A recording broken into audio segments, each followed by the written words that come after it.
अस्सलामुअलैकुम। Of camera stories के एक न्यू एपिसोड के साथ मैं हूं Mazhar Malik. Thank you so much and love you so much. आप लोग परेशान होंगे कि मजहर मलिक कहाँ हैं, तो अभी मैं आपको दिखाता हूं मैं कहाँ हूं। मैं असल में आपको वो मंजर दिखा रहा था जो रात को मैं यहाँ बेडरूम में खड़े होकर देखता हूँ, लेकिन जब ज़्यादा मुझे देखना होता है तो फिर मैं निकल जाता हूँ कहाँ, इस जगह पे जहाँ पे मैं आपको लेके जा रहा हूँ। रात को स्पेशली जब बहुत ज़्यादा आधी रात हो जाती है तो ये देखिए मैं आपको दिखाता हूँ। कोई भी नहीं, ओके। ये है वो जगह, ये किचन के बिल्कुल सामने, जहाँ पे फिर मैं बैठ जाता हूँ अकेला आके रात को, और फिर मैं काफ़ी देर यहाँ पे कुछ देखने की कोशिश करता हूँ, कुछ महसूस करने की कोशिश करता हूँ। ये एक और दुनिया है। पहाड़ों में, जंगलों में, रेगिस्तानों में, खंडरात में भी मैं बहुत कुछ महसूस करता हूँ। वहाँ पे बैठता हूँ, वहाँ पे भी मुझे यही मखलूक जिनको हम जिन्नात कहते हैं नज़र आते हैं। लेकिन इस जगह पे जहाँ पे मैं इस वक्त हूँ, सूरज सामने नज़र आ रहा होगा, गरूब होने जा रहा है, और सामने बीच है और सामने पानी पानी है। यहाँ जिन्नात को महसूस करने के लिए जब मैं रात को बैठता हूँ तो आप लोग सोच भी नहीं सकते मैं क्या फ़ील करता हूँ और मुझे क्या नज़र आता है। जब सारी दुनिया सो जाती है, इस रोशनियों के दुबई की, इस रोशनियों के शहर दुबई की लाइट्स ऑफ हो जाती हैं, तो फिर मैं क्या देखता हूँ आप सोच नहीं सकते। लेकिन ये मैं रात को किसी वक्त आपको दिखाऊंगा। आइए मैं आपके सामने आता हूँ। मैं आपके सामने आ गया, और यहीं से आपकी कहानी जो आपको मैं अभी सुनाने जा रहा हूँ, अब बहुत ही ज़बरदस्त कहानी है आज की जो है, जो मैं आज आपको सुनाने जा रहा हूँ। वो मुझे भेजी है, उनका नाम है जी, इस वक्त USA कैलिफोर्निया में है, सईद खान इनका नाम है। इनकी पहले भी एक कहानी थी जो मैंने शामिल की थी। इस कहानी के हवाले से मैं एक बात कहूँगा, उन्होंने लिखा कहानी के एंड में, मगर भाई मैं सोचता रहा ये कहानी आपको भेजूं ना भेजूं, भेजूं ना भेजूं।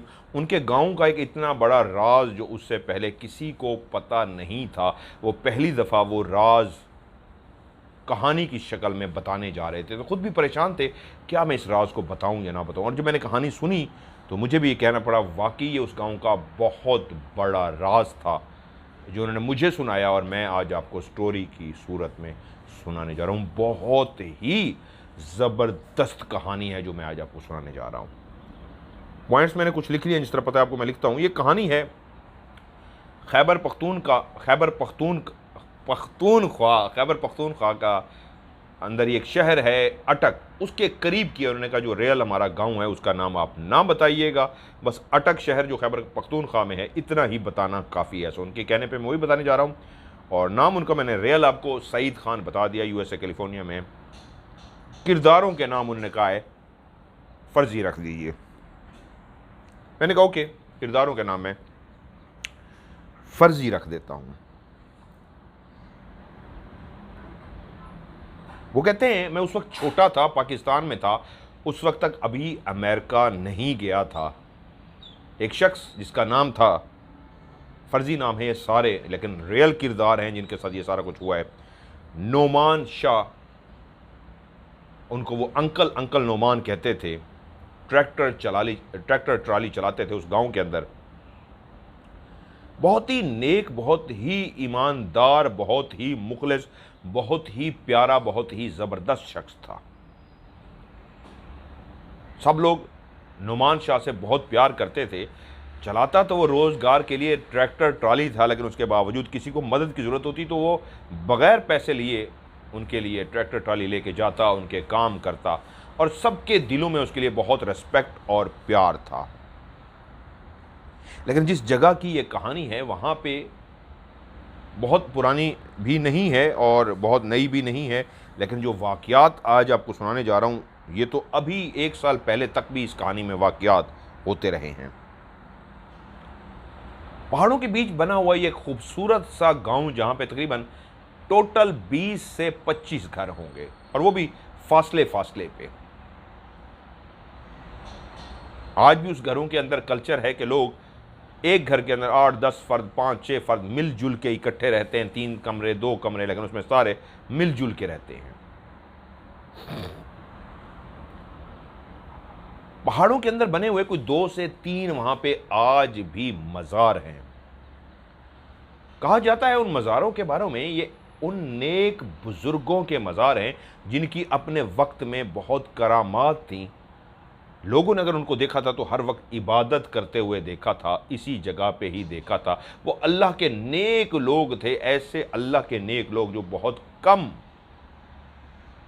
अपना आप जाहिर करते हैं, और ये भी छुपे हुए लोग थे जो अपनी इबादत में, अपने कामों में मसरूफ़ रहते। और वो जब इस दुनिया से चले गए तो वक्त के साथ साथ लोगों ने देखा वहाँ पे मज़ार भी बना, और इस अंदाज में वो मज़ार बने कि वो 3-4 उस गांव के मशहूर छोटे से विलेज के पहाड़ों के बीच में जो वहाँ पे घर थे उनसे काफ़ी फासले पे वो मज़ार बनाए गए।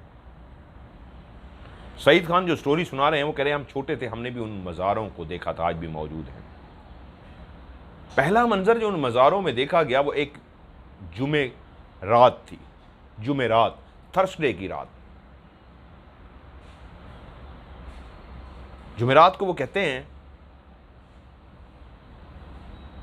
हमने वहां पे देखा एक शख्स वहां से गुजर रहा था, उसकी निगाह उन दरबारों पे पड़ी तो उसने देखा रात का टाइम है, बिजली उस वक्त नहीं थी, लेकिन उस दरबार पे उसको रोशनी नजर आई। वो परेशान हो गया कि ये रोशनी दरबार से कहां से आ रही है।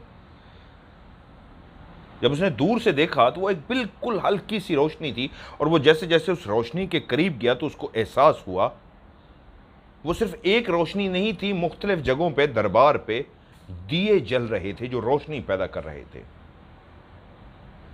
वो उन दियों को देख के वहां से चला गया कि दिन की शाम को शायद कोई शख्स दिए जला गया होगा। एक आम सी बात होती है मज़ारों के ऊपर दिए जलाना, लेकिन उसके बाद ऐसा होने लगा कि लोग वहां से गुजरते और वो दिए जलते हुए देखते, और एक दूसरे से लोगों ने पूछा भी कि यार तुम दिया जला के आते हो या तुमने दिया जलाया है? किसने पूछा तो वो कहते नहीं यार हमने तो कभी नहीं जलाया। फिर भी एक आम सी बात थी, लेकिन हैरानी उस दिन हुई जब एक शख्स वहां से गुजरा, उसने भी दियों की बात सुन रखी थी। रात को उसने उस मज़ार पे ना सिर्फ दिए जलते हुए देखे, बल्कि उसने देखा कि वहाँ पे देगें पक रही हैं। वो बिल्कुल करीब चला गया था और उसने देखा कि बाकायदा इंसान हैं जो बैठे हैं लाइन में, उनके बीच लंगर चलाया जा रहा है, यानी वो जो देगों से चावल पके थे वो बांटे जा रहे हैं और वो लोग बैठे खा रहे हैं। उसका दिल किया कि वो भी उन लोगों में शामिल हो, करीब जाए और जाके इस लंगर को खाए, लेकिन पता नहीं उसके दिल में क्यों एकदम से खौफ पैदा हो गया और वो डर सा गया। वहां से वापस गया, अपने एक दोस्त को बुला के लाया और उसको कहा यार इस तरह का वाकया, और चलो देखो वहां पे लोग हैं और लंगर चल रहा है। वो हमारे गांव के लोग नहीं है, 25 जो घर हैं हम एक दूसरे को जानते हैं, उनमें से कोई भी नहीं है। क्या कोई शहर से आया था, इसने लंगर पकाया है और वो वहां पे बैठे खाना खा रहे हैं? और जब दोस्त भी वहां पे पहुंचा तो उसने भी वही मंजर देखा। वाकई लोग खाना खा रहे थे, देगें पक रही थीं, खाना खा रहे थे, देगें पक रही थीं, लेकिन कोई भी उनके गांव का बंदा नहीं था। वो हैरान हो गया कि ये क्या माजरा है। वाकई एक बहुत अजीबो गरीब सा माजरा था। वो दोनों कुछ देर वहां पे देखते रहे और आंखों ने देखा कि कुछ देर के बाद वो जितने भी लोग वहां पे बैठे लंगर खा रहे थे वो आहिस्ता आहिस्ता गायब होने शुरू हो गए, और वो समझ गए ये कोई भी इंसान नहीं है, ये कोई अल्लाह की मखलूक है जो रात को दिए जला के वहाँ पे बैठी लंगर खा रही है। वो वहाँ से दोनों भागे खौफजदा होके, और गांव वालों को जाके अगले दिन उन्होंने बताया कि रात हमने ये मंजर देखा। लेकिन बात एक थी, ये जब भी मंजर किसी को नज़र आता था तो ये जुमेरात यानी थर्सडे की रात को नज़र आता था, उससे आगे पीछे कभी भी ये मंजर नहीं होता था। अब गांव के बहुत सारे लोग ये मंजर देख चुके थे कि हर जुमेरात को रात के टाइम पे वहाँ पे एक मेला सा लगता, एक समा सा होता, रोशनियाँ होती, दिए जल रहे होते, दियों की रोशनी होती, एक हलचल सी होती, लंगर चल रहा होता, देगें पक रही होती, उसमें बच्चे भी, बूढ़े भी, औरतें भी, मर्द भी शामिल होते, लाइनों में बैठे होते, खा रहे होते, ले रहे होते। ऐसे लगते जैसे रश सा लगा हुआ है, एक मेला सा लगा हुआ है। लेकिन उस रश में, उस मेले में कोई भी ऐसा शख्स नहीं था जो उनके गांव का हो। वो अननोन लोग थे। तो मशहूर हो गया कि हर जुमेरात को इस दरबार पे जिन्नात खाना पकाते हैं, मेला लगाते हैं, चरागाह होती है, दिए जलाए जाते हैं। लोग जाते थे लेकिन जुमेरात को कोई भी नहीं जाता था। और ये एक राज था जो इस गांव के लोगों को पता था, और बुजुर्गों ने उनसे कह दिया था कि अगर तुम लोगों ने अपनी आंखों से यह मंजर देख ही लिया है कि अल्लाह की मखलूक वहां पे लंगर खा रही है, उस दरबार पे जुमेरात की रात को हाजिरी दे रही है और एक समा बंदा है, चरागा है, तो बेटा इस बात को किसी को बताना मत। ये राज है, इसको राज रहने देना। उन्होंने तुम्हें दिखा दिया है लेकिन किसी और को मत बताना, नुकसान हो जाएगा। ये सोच के किसी ने भी किसी को नहीं बताया। वो बात उसी गांव तक ही महदूद रही। वहीं पे जो चंद घर थे 20-25, उनमें से एक घराना जिसमें नोमान शाह का मैंने जिक्र किया, ट्रैक्टर ट्रॉली चलाने वाला बंदा, अपने काम काज में रहने वाला मसरूफ बंदा, खुश जिंदगी गुजारने वाला बंदा, कि एक दिन खबर आई, जब सुबह उठे तो लोगों ने देखा पहाड़ की चोटी पे एक दरख्त था, उसके साथ एक रस्सा बंधा हुआ था और उस रस्से के अंदर किसी की गर्दन फंसी थी, टांगें जमीन पे लटक रही थी और उस रस्से पे खड़ा कोई झूल रहा था जो खाली जिस्म रह गया था, रूह परवाज कर गई थी। नुमान शाह मुर्दा हालत में उस रस्से के अंदर लटक रहा था। छोटा सा तो गांव था, फौरी तौर पे तमाम लोग जमा हो गए और सब हैरान हो गए। नुमान शाह इतना खुश था, और स्पेशली जिस सईद खान ने कहानी भेजी, वो कहते हैं छोटा है, हमारे घर में उस वक्त घर बन रहा था, वो ईंटें लेके आता, ट्रैक्टर ट्रॉली पे उतारता, बैठता, चाय पीता, गपशप करता, हम उसको अंकल अंकल कहते। बहुत ही नेक बंदा था, बहुत ही अच्छा बंदा था, उसकी जितनी भी तारीफ़ की जाए कम है। और ये सिर्फ तारीफ़ सईद खान ने नहीं की, गाँव के सारे लोग उसकी तारीफ़ करते थे। उस बंदे ने खुदकुशी कर ली, ये बात किसी को भी हजम नहीं हो रही थी। अब एक शख्स की जान चली गई, उसने क्या खुद अपने आप को मारा या किसी ने उसको मार के इस फांसी के फंदे पे लटका दिया? ये सवाल अपनी जगह पे मौजूद था। गांव वाले एक दूसरे से पूछते फिरते थे, क्या हो गया ऐसा, नुमान शाह जैसे बंदे ने खुदकुशी कर ली? बात दिल को नहीं लगती, ऐसा हो नहीं सकता, नुमान शाह कैसे कर सकता है ये? वक्त गुजरता गया। एक दिन के जैसे ही ये खबर हर जगह पे पहुंची तो वहीं पे नुमान शाह की फैमिली के कुछ लोग थे, उन्होंने अपने असर और रसूख को इस्तेमाल किया। वहाँ पे जो पुलिस आई हुई थी, वहाँ पे जो लाजमी बातें शुरू हो गया, एक कत्ल हुआ था, एक खुदकुशी हुई थी, उसके ऊपर पुलिस ने अपनी इंक्वायरी करनी थी, लेकिन इस अंदाज में ताल्लुकात आजमा के उस केस को बंद कर दिया गया कि पोस्टमार्टम तक नहीं करने दिया गया कि आया वाकई इसकी वजह खुदकुशी है या मार के लटकाया गया है, क्या रीज़न है, कोई नहीं जानता था। घर वालों ने कहा नहीं, हमें पता है उसने खुदकुशी की है, हम जानते हैं इस बात से, इसलिए हमें उसकी जिस्म की बेहुरमती नहीं करानी कि आप उसके जिस्म को काटें हर जगह से और पता लगाने की कोशिश करें, हमें पता है उसने खुदकुशी की है। और वजह यह थी, उनका कहना यह था कि वो अपनी बीवी से बहुत लड़ा था उस रात, उसके और उसके बीवी के बीच में चपकलिश चल रही थी काफ़ी दिनों से और वो दोनों लड़ रहे थे। उस रात भी शदीद उसकी लड़ाई हुई थी अपनी बीवी से और लड़ के वो घर से बाहर चला गया था। बीवी ने यह बात घर वालों को नहीं बताई थी, अगर घर वालों को बता देती तो शायद वो उसका पीछा करते हुए, उसको ढूंढते हुए वहां तक पहुंच जाते और उसको बचा लेते। लेकिन बीवी ने कहा खुद ही आ जाएगा जैसे पहले आ जाता है, लेकिन वो उस रात तो वापस ना आया। सुबह फंदे में लटकी हुई उसकी लाश ज़रूर नज़र आ गई। तो घर वालों ने कहा हमें पता है कि उसने दिल बर्दाश्ता हो कि खुदकुशी की है, इसलिए हम पोस्टमार्टम नहीं चाहेंगे। नुमान शाह को मट्टी के हवाले कर दिया गया। सब गांव वाले दुखी थे, बहुत बुरा हुआ था, बहुत अच्छा शख्स था, जो भी हालात थे अच्छा नहीं हुआ था। वक्त गुजरता रहा कि कुछ अरसे के बाद नुमान शाह की बीवी जिससे उसकी लड़ाई हुई थी, लोग सुबह उठे तो घर के अंदर मौजूद एक झोंपड़ी सी थी जो उन्होंने बनाई हुई थी, उस झोंपड़ी के अंदर नुमान शाह की बीवी भी सेम उसी तरह जिस तरह नुमान शाह फंदे से लटक गया था, उसकी बीवी का मुर्दा जिस्म भी फंदे से लटका हुआ पाया गया। सब हैरान थे कि क्या उस औरत ने भी खुदकुशी कर ली? क्या वजह बनी उसकी खुदकुशी की? क्या उसके दिल पे इतना बोझ था उस लड़ाई का, अपने शौहर की मौत का? काश वो रात को उससे ना लड़ती, वो लड़के बाहर ना जाता, काश वो अपने घर वालों को बता देती, उसको ढूंढने के लिए जाते और उसको ढूंढ के ले आते और वो बच जाता। क्या यही एक बोझ था उसके सीने पे? लेकिन कुछ दिनों के बाद जो कहानी सामने आई, कुछ लोगों को पता लगी, वो ये कहानी थी उसकी बीवी पे असरात थे।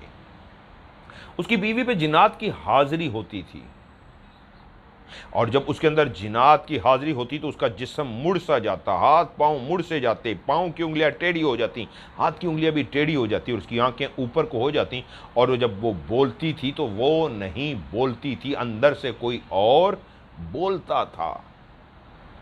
और वो जो बोलता था तो उसने कहा जो बाकी कुछ कानों ने सुन लिया, उन कानों ने, जो घर के लोग नहीं थे, बाहर के लोगों तक भी खबर पहुंची, मारा है हमने नुमान शाह को और इसको भी मार देंगे, इसके खानदान का एक भी मर्द जिंदा नहीं छोड़ेंगे, हम सबको मार देंगे।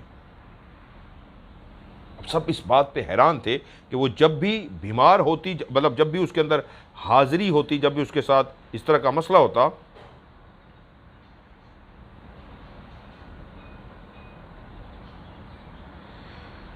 मैं थोड़ा सा, क्योंकि भूल ना जाऊं इसलिए थोड़ा सा कहानी को। अच्छा जी,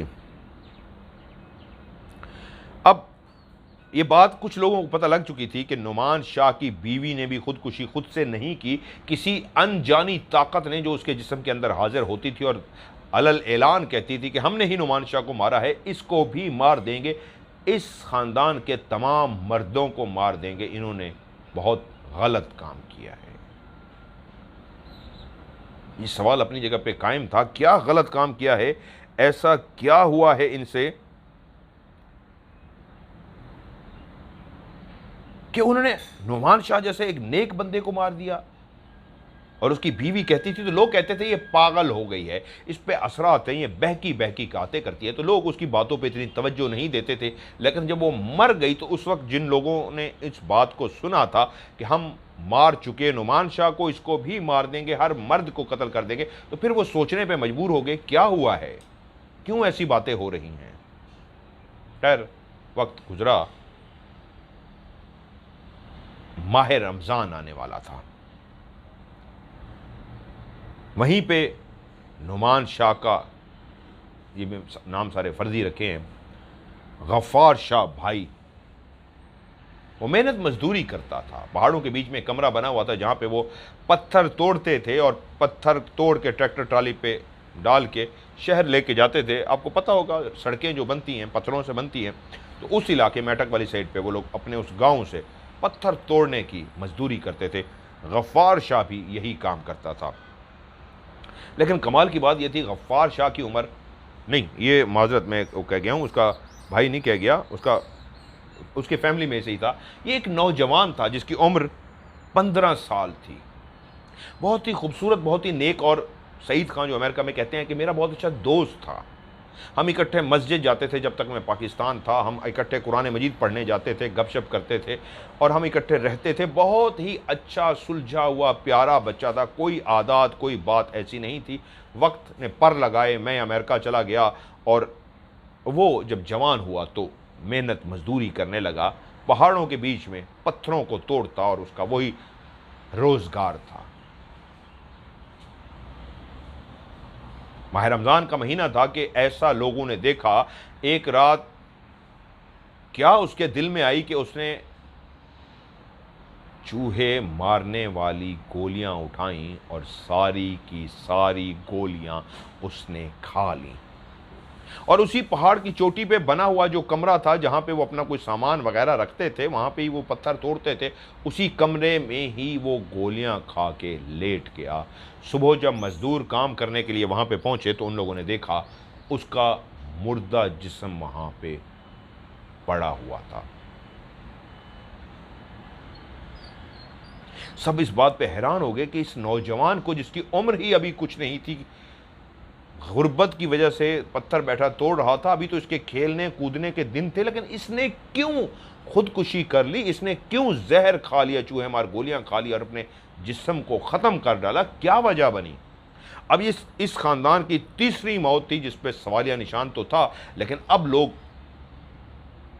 उस राज को ढूंढना चाहते थे जो पहले नुमान शाह को खुदकुशी पे मजबूर कर गया, उसकी बीवी को भी फंदे पे लटका गया, और ये एक 15-16 साल का नौजवान भी चूहे मार गोलियां खा के मर चुका था। तब बाकी बचे हुए घर के लोगों ने कहा, माफ कर दो हमें, हम इस राज से पर्दा हटाते हैं कि हमें कहा गया था तुम्हारे घर का कोई फर्द नहीं बचेगा, स्पेशली मर्द एक एक करके मरते जाएंगे, हमसे गलती हुई है, खुदारा कोई हमें माफी दिलवा दो इस गलती की। गांव वाले ने पूछा, क्या गलती हुई है, क्या कर बैठे हो।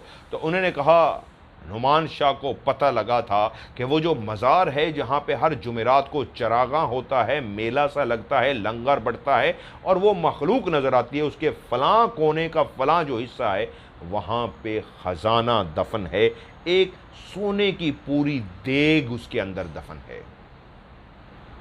अब जब उसको इस बात का पता लगा तो ये बात आके उसने अपनी बीवी को बताई, और उसकी बीवी के पेट में ये बात ना रह सकी, उसने घर के बाकी लोगों को भी बताई, और उस ख़ानदान के लोगों को ये पता लग गया कि उस जगह पे एक सोने की देग है मज़ार की उस साइड पे, और सब ने मिल के फ़ैसला किया कि हमें उसको खोदना है, और चुपके से खोद के हम उस सोने से भरी देग को निकाल लेते हैं। आज भी बहुत सारी जगहों से मुझे कॉल्स आती हैं, यकीन मानिए दुबई से भी पहले आई थी, राजनपुर से भी आती है। ये हमारा घर है, बहुत पुराना बना हुआ है, बहुत पुराना। तो हमें बताया गया, आमिल बताते हैं, जो हमारे घर के नीचे एक देग है जो सोने से भरी हुई है, लेकिन जब भी हम खोदते हैं तो आगे चल पड़ती है, देग चलती नहीं है। ये कॉन्सेप्ट गलत है, मैं इस पर कभी तफसील से बात करूँगा। खैर, उन्होंने मज़ार को खोदा था, मज़ार की बेहुरमती की थी, उनके दिल में लालच था, और उनको लगता था उसी लालच की वजह से ये सब हो रहा है। फिर उन्होंने ये बात भी खुद से निकाल दी। हाँ, उसकी बीवी नुमान शाह की जब उसके अंदर हाजिरी होती थी तो वो जो अंदर से बोलती नहीं, बोलता था उसकी बीवी के अंदर, उसने कहा था तुम्हें इसकी सज़ा मिलेगी जो तुमने उस मज़ार को खोदा है, वहाँ पे हम इबादत करते थे, वहाँ पे हम रहते थे। बोलने वाला जो था वो एक नेक बुज़ुर्ग जिन था, इबादत गुजार बुज़ुर्ग जिन, जिसका पूरा वहाँ पे कबीला आबाद था, बच्चे बीवी सारे वहाँ पे रहते थे, और वो जुमेरात को नज़र भी आते थे इंसानी रूप धार के लंगर खाते हुए, एक चरागां करते थे। और जिस जगह पे ये खुदाई करके देग निकालने गए थे वहीं पे उस बुज़ुर्ग ख़ानदान का बसेरा था, और उन्होंने जब वो लालच करके बेहुरमती की थी तो उसके बाद उस औरत के अंदर आके उन्होंने पैगाम दिया था कि हम तुम्हें और तुम्हारे ख़ानदान के हर मर्द को पकड़ेंगे, किसी को भी नहीं छोड़ेंगे, सबको मार देंगे। और ऐसा ही हुआ कि जब वो अपनी जान की पनाह मांगने कि हम बच जाएं, हमें कोई बचा ले, पीरों के पास गए, फ़कीरों के पास गए, आमलों के पास गए और जाके उनको बताया, तो सबका एक ही जवाब था, तुमने इतनी बड़ी बेहुरमती की है कि जिस जगह को तुमने खोदा है, तुम्हारे नुमान शाह और तुम लोगों को इशारे भी मिल गए थे कि इसकी बेहुरमती मत करना, नुकसान उठाओगे, लेकिन तुम लोगों के दिल में लालच आ गया था। लालच बुरी बला है। नुमान शाह माना अच्छा बंदा था, लेकिन उसके दिल में भी लालच आ गया था, और उसके दिल में लालच डालने वाले तुम लोग थे। शायद वो सोचता ना करता, लेकिन क्योंकि तुमने उससे कराया और तुम लोगों ने मिलकर उसको बेहुरमती की खोदा उस लालच में आके, तो वो अब इतना ताकतवर जिन है, उसका पूरा कबीला इतना ताकतवर है, तुम में से किसी को नहीं छोड़ेगा, और हम में से कोई भी आमिल पीर फ़कीर तुम्हें नहीं बचा सकता। वो भागते रहे, कभी किसी के पास, कभी किसी के पास, कभी किसी के पास, हर तरफ से एक ही जवाब मिलता था, हमारे से बस से बाहर है, हम तुम्हें नहीं बचा सकते जिनात के उस कबीले से जिसकी तुमने बेहुरमती की। वो बहुत नेक बुजुर्ग है, और उसने जो कहा है वो करेगा, वो जब तक पूरा नहीं करेगा तब तक तुम्हारे ख़ानदान के एक एक फ़र्द को वो मारता जाएगा। बहुत कोशिश की, पैसा लगाया, हर जगह पे गए, जब ना उम्मीद हो गए तो एक बात का अब उनको पता था कि जब भी कोई खुशी का त्यौहार आता था, ईद आती थी, माह रमज़ान आता था, कुछ भी वो खुशी वाला करने लगते तो वहीं पे ऐसा हादसा होता कि पूरे घर में सफ़े मातम बीत जाता था, रोना धोना शुरू हो जाता था। और नौजवान 15 साल का नौजवान गफ़ार शाह भी, इंतहाई खूबसूरत नेक एक यंग लड़का भी खुदकुशी कर चुका था। और सब घर वाले जानते थे ये खुदकुशी नहीं थी, नुमान शाह ने भी फांसी नहीं ली थी, उसको दी गई थी। बीवी को भी मजबूर किया गया था और इस बच्चे को भी मजबूर किया और उसने अपने आप को गफ़ार शाह ने मार दिया। अब घर जो मातम बिछता था, सफ़े मातम था, नाउमीदी आ चुकी थी, कोई भी उनकी जान नहीं बचा सकता उस गुस्ताखी की, बेहुरमती की जो वो कर चुके थे। और वहीं पे ही तनवीर शाह, उसी ही ख़ानदान का एक और मर्द, जो इस खौफ में मुब्तला था कि जब मर्द एक एक करके सारे मरते जाएंगे तो मेरा भी तो नंबर आएगा, मुझे अपने आप को बचाना है। कैसे बचाना है? कोई पीर ही मुझे बचाएगा। बाकी घर वाले हर पीर फ़कीर आमिल से नाउमीद हो चुके थे, लेकिन वो शख्स अभी भी भाग रहा था कि कहीं से जाऊं और ज़िंदगी की गारंटी ले आऊं कि मेरा पीर कामिल हो और मुझे बचा लेगा।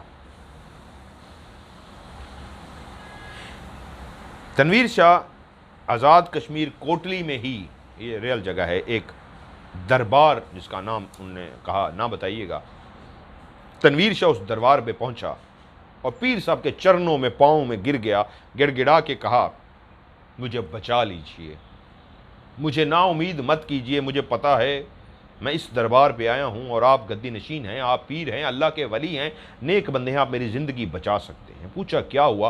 पूरी कहानी सुना दी कि मेरे ख़ानदान के साथ ये हो चुका है, मर्द एक एक करके खुदकुशी की तरफ जा रहे हैं, मैं मरना नहीं चाहता, मुझे बचा लीजिए। उस पीर ने सर पे हाथ रखा और कहा, ठीक है, हम तुम्हें बचा लेंगे, कुछ नहीं होगा तुम्हारी ज़िंदगी को, बस तुम्हें काम करना, यहाँ दरबार पे आते रहना, चक्कर लगाते रहना, कुछ नहीं होगा तुम्हें।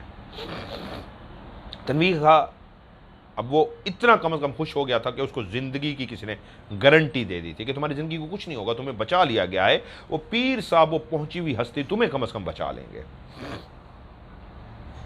अब वो जाता और जब घर वालों ने देखा कि एक ऐसी जगह मिल चुकी है जहाँ पे ज़िंदगी की गारंटी भी मिल चुकी है और तनवीर शाह वहीं पे जा रहा है, तो वो भी उसके साथ साथ घर वाले जो बाकी औरतें और मर्द थे उसी दरबार पे जाते कोटली में और जाके हाज़िरी देते। जब लंगर तकसीम होता, प्लेटें हाथ से पकड़ते आगे तकसीम करते, उस दरबार पे झाड़ू लगाते, उस दरबार पे जाके पानी का छिड़काव करते, उस दरबार के जितने भी करने वाले काम होते वो सारे काम सर अंजाम देते।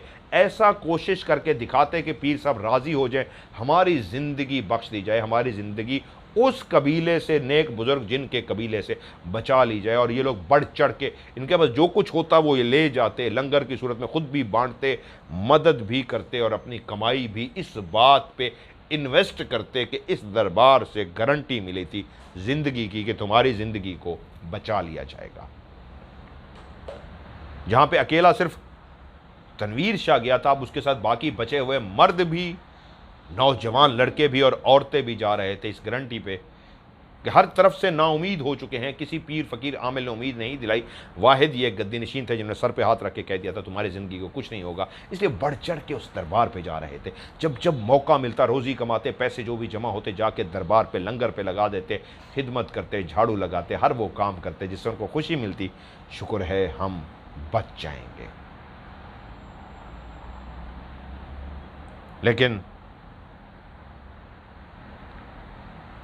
हुआ वही जिसका उनको डर ख़त्म हो चुका था, होनी होके रहती है।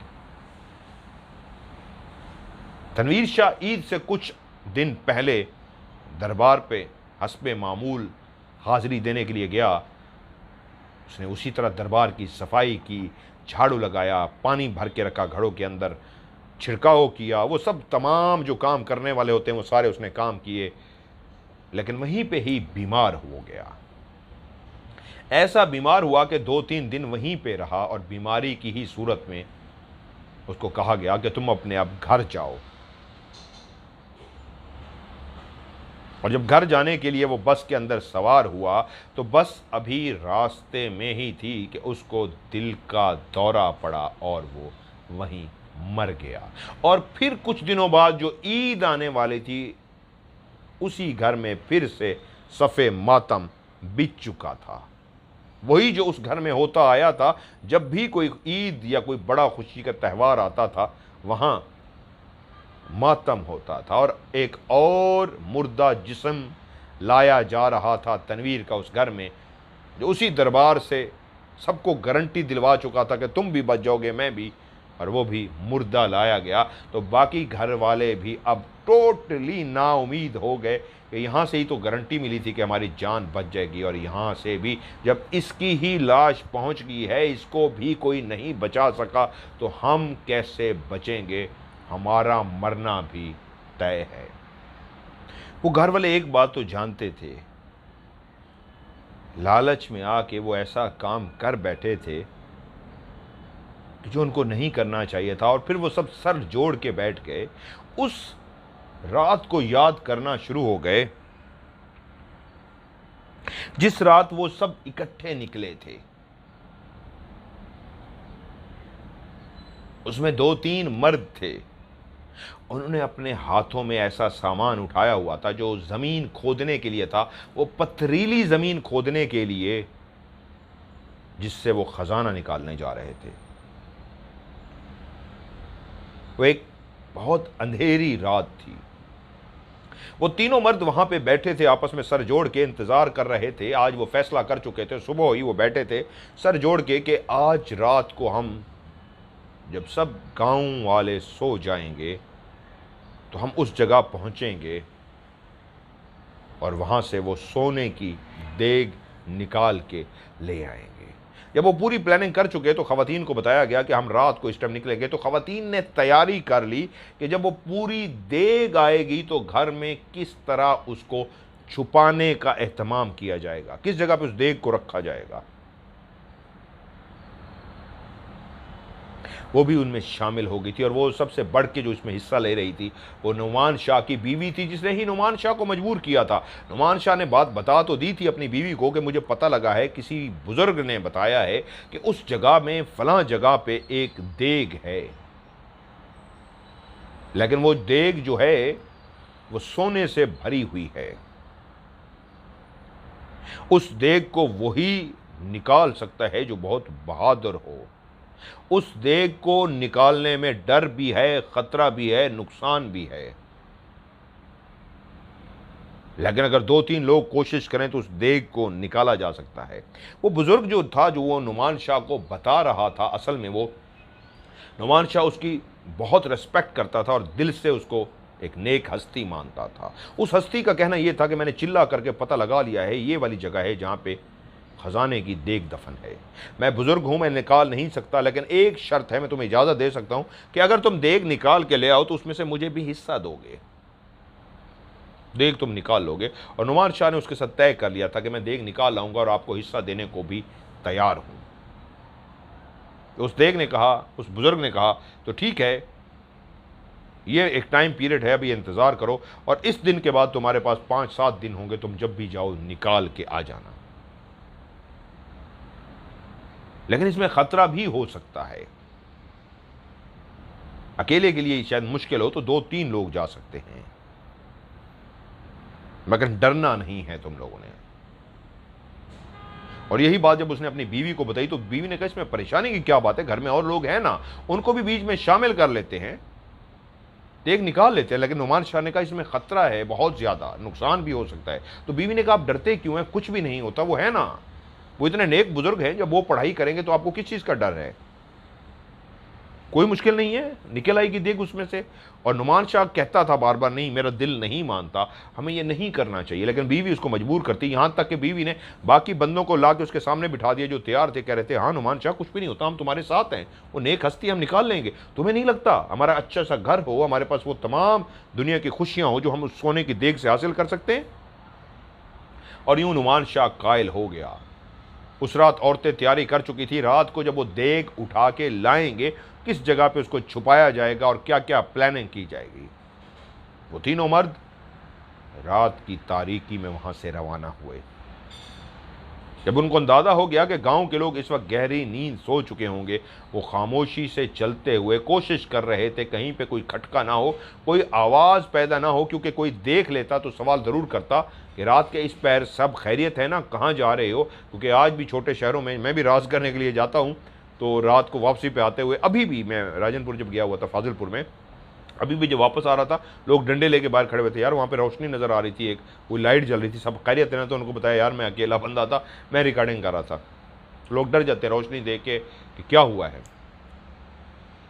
तो उनको भी था कि हमारे हाथ में कुदालें हैं खोदने वाली, और अगर किसी ने देख लिया तो सवाल करेगा, हम जवाब नहीं दे सकेंगे। सो वो रवाना हुए आहिस्ता आहिस्ता चलते हुए रात की तारीकी में। हर तरफ हू कालम, हर तरफ पहाड़ों की खामोशी, एक पत्थर भी खिसकता तो पत्थर से पत्थर टकराने तक की कड़क कड़क एक आवाज सी आती। वो कोशिश कर रहे थे कि पांव इस अंदाज में रखें कि किसी ऐसे पत्थर पे पांव आए जो नीचे से सिरक ना जाए। उसके सिरकने से जो आवाज़ पैदा होती थी उससे भी किसी गांव वाले की आंख ना खुल जाए। और वो चलते चलते उस दरबार पे पहुंच गए। जानते थे जुमेरात को वहाँ पे मेला होता है। मेला ना सिर्फ औरतों मर्दों बच्चों का होता है, बल्कि कब तक जारी रहता है, चरागां कब तक रहता है, कोई नहीं जानता था। इसलिए वो आज जब जा रहे थे तो आज जुमेरात नहीं थी। जब उस जगह पे पहुंचे और जिस जगह का उस बुजुर्ग ने बताया था, उस जगह पे जब उन्होंने उस जगह को देख ली तो जो नुमान शाह था वो अभी भी डरा हुआ था, वो आगे नहीं जाना चाहता था। जो पीछे खड़े थे उन्होंने कहा शुरू करो। तो नुमान शाह ने कहा पता नहीं क्यों मेरा दिल नहीं मान रहा, हमें नहीं करना चाहिए। बाकी लोग भी वहां पे रुक गए। तो वहीं पे नुमान शाह ने कहा आ ही गए हैं तो फिर यार डरना क्या, क्योंकि उसने देखा बाकी भी, पता नहीं कुछ लम्हे उसने सोचा था या क्या हुआ, उसने कहा बाकी भी अब खौफजदा हो रहे हैं। उसने कहा खोदो यहाँ पे। उस वक्त उनको एक इशारा सा मिला जैसे कोई हस्ती, कोई ताकत उनको रोक रही हो। उस खानदान का एक फर्द कहता है मुझे भी इस तरह महसूस हुआ, दिल कह रहा था, छठी हिस्स कह रही थी जैसे कोई हस्ती, कोई ताकत हमें मजबूर कर रही हो कि ये काम ना करो, बहुत गलत काम है जो तुम करने जा रहे हो। एक दफ़ा तो ऐसी आवाज़ भी महसूस हुई, क्लियर नहीं थी, ऐसे महसूस सा हुआ जब हम ज़मीन के अंदर कुदाल मार रहे थे कि आवाज़ आई मत करो ऐसा, रुक जाओ। ऐसे जुमले कानों में आते, हम रुकते और इधर उधर मुड़ के देखते कि कौन बोला है, कोई इंसान है या कोई कहीं से आवाज़ आ रही है। तो उनमें से एक शख्स जो वो भी बाद में फांसी लेके मर गया, उसने बताया कि मेरे कानों ने 2-3 दफ़ा ये जुमले सुने थे, रुक जाओ मत करो ऐसा, तुम बेहुरमती कर रहे हो। तो उसने एक दफ़ा रोक दिया सबको, उनको कहा रुको यार, मेरे कान में आवाज़ सी आती है, रुक जाओ, मत करो बेहुरमती, गुस्ताखी मत करो, इस तरह की आवाज़ें, मेरा वहम है या क्या, मुझे इस तरह आवाज़ें आ रही है, मत करो यार, मेरा दिल डर रहा है। तो वहीं पे नुमान शाह ने कहा ओ यार करो, कुछ नहीं होता, हमें किसी को कोई आवाज़ नहीं आई। अब उस जगह को काफ़ी देर खोदते रहे। वो पथरीली ज़मीन थी, उसको खोदना इतना आसान नहीं था। वो जब भी कुदाल इसके अंदर मारते थे तो एक बहुत ऊंची आवाज़ में कुदाल जब ज़मीन पे पड़ती एक ऊंची आवाज़ पैदा होती। वो कच्ची मिट्टी नहीं थी, पहाड़ों की पथरीली ज़मीन थी। वो खोद रहे थे, वो तीनों लोग मुसलसल ज़मीन को खोद रहे थे, यहाँ तक कि इतना गढ़ा वो खोद चुके थे कि वो थक से गए। वो पसीना माथे से साफ कर रहे थे, लेकिन अभी तक किसी देग के आसार पैदा नहीं हुए थे। उन्होंने कहा आज रात के लिए इतना काफ़ी है, बाकी हम कल करेंगे। उन्हें उस जगह पे वापस मिट्टी डाली और कुछ पत्ते झाड़ियाँ उठा के उसको ढांप दिया और घरों की तरफ रवाना चले गए। और जब सुबह हुई थी तो लोगों ने देखा था नुमान शाह दरख्त के साथ फांसी लेके मर चुका था। ये वही रात थी जब उन्होंने रात को ये किया था और सुबह नुमान शाह की लटकी हुई लाश मिली थी। और उसके बाद उसकी बीवी ने फांसी ली थी और उसके बाद गफ्फार शाह ने चूहे मार गोलियां खा ली थी। और उसके बाद तनवीर था जो पीरों से मदद मांग रहा था और घर आते हुए मर गया। इसी तरह अमवात होती आई काफ़ी, उनके जो मर्द थे इसी तरह कोई ना कोई हादसा बन रहा था। वहीं पे ही एक लड़का जिसका नाम था नहीं रहीम शाह, जो भतीजा था नुमान शाह का, उसकी कुछ अरसे बाद शादी थी। अब कुछ अरसे से मामला थम सा गया था, रुक सा गया था, सारे खुश थे। अब कुछ अरसे से कोई वाक़या नहीं हुआ, काफ़ी मौतें हो चुकी हैं, अब शायद ऐसा ना हो, अब शायद हमें मोहलत मिल चुकी है, अब हम पे शायद रहम आ गया। ये घर के सब लोग तो वहाँ पे नहीं गए थे, कहा था उन बुज़ुर्गों ने, उन जिन्नात ने, नुमान शाह की बीवी के अंदर हाजिर होकर कहा था कि सबको मारेंगे, अब शायद हम पे रहम आ गया है। तो रहीम शाह की उन्होंने शादी रखी, उसकी अपनी कज़न से शादी थी, कज़न के साथ। मैं नाम फर्जी लिख लिए थे, फर्जी मिलते जुलते नाम है, जो असली नाम थे ना उसके साथ मिलते जुलते। रहीम शाह, और रहीम शाह उसकी शादी थी, वो बहुत खुश था अपनी शादी के लिए, अपनी कज़न के साथ उसकी पसंद की शादी होने जा रही थी, वो शादी की तैयारियों में था। सब घर वाले बहुत खुश थे। बहुत बहुत तकलीफ दे बात होती है जब किसी के नौजवान मरते हैं।